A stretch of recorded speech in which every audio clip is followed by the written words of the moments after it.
नमस्ते और स्वागतम। कहानी कारवा वर्ल्ड में आज की कहानी को शुरू करते हैं।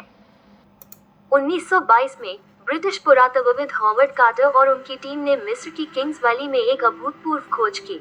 लड़के फिरौन तूतनखामुन की कब 3,000 वर्ष से अधिक पुराना यह मकबरा खजाने, कलाकृतियों और स्वयं राजा टुट के पूरी तरह से संरक्षित अवशेषों से भरा हुआ था। इस खोज को इतिहास की सबसे बड़ी पुरातात्विक खोजों में से एक माना गया। हालांकि ये स्मारकीय उपलब्धि एक भयावह किंवदंती के साथ आई। फिरौन का अभिशाप।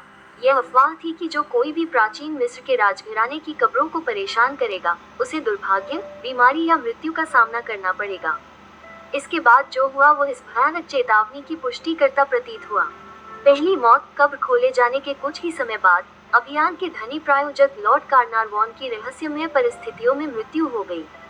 उनके गाल पर मच्छर के काटने से संक्रमण हो गया, जिससे निमोनिया हो गया। कब्र की खोज के कुछ ही सप्ताह बाद काहिरा में उनकी मृत्यु हो गई।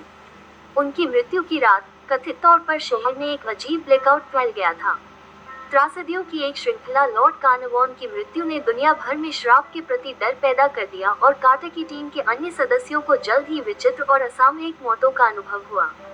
कब्र पर आने वाले एक धनी आगंतुक, जॉर्ज जे गोल्ड, दफन कक्ष में प्रवेश करने के तुरंत बाद बुखार से बीमार पड़ गए और कुछ दिनों बाद उनकी मृत्यु हो गई।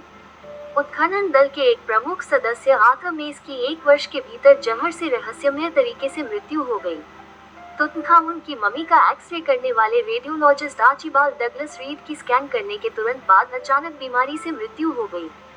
कब्र की कलाकृतियों के विश्लेषण में शामिल वैज्ञानिक सर डगलस रीड की उन्हें संभालने के तुरंत बाद अप्रत्याशित रूप से मृत्यु हो गई।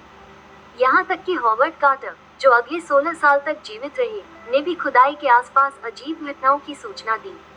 एक बार उसने पाया कि उसकी पालतू बिल्ली कैनरी को मिस्र के राजघराने और सुरक्षा के प्रतीक कोबरा ने मार डाला है।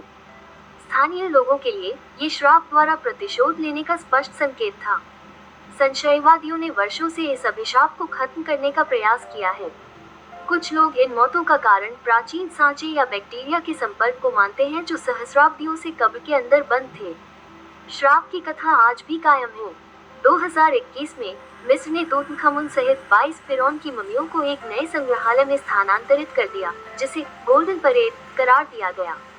तूतनखामुन का अभिशाप अंधविश्वास और रहस्य की सबसे प्रसिद्ध कहानियों में से एक है, जो संयोग और अलौकिकता के बीच की रेखाओं को धुंधला कर देती है।